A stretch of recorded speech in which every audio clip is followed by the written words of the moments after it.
The scientific method allows us to test our hypotheses. We can observe the things that we are testing or measuring and then form conclusions about those things that we are seeking knowledge of.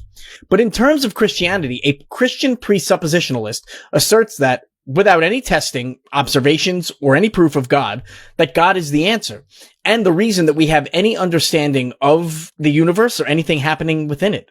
And that God is objectively true and that all people somehow know or owe their understanding to this God.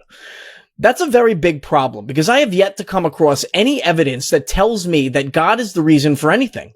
And I can't give God credit for any of the things that I'm told I should. Perhaps you can explain why we should start with God. Or, better yet, maybe you have evidence that we should. I'm always glad when they point out the particular things that are, well, making this obvious they're not referring to the entire faith. Presuppositionists do indeed assume God before all else. However, that is why I do experimental theology, as I call it. Though one might call it, evidential theology.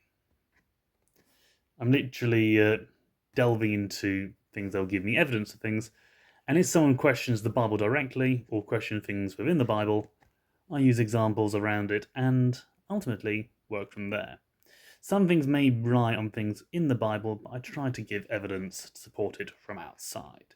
Not always easy, but when you bear in mind things in the past aren't that easy to dig up and clarify, it is a hard job for someone who doesn't have degrees in those areas.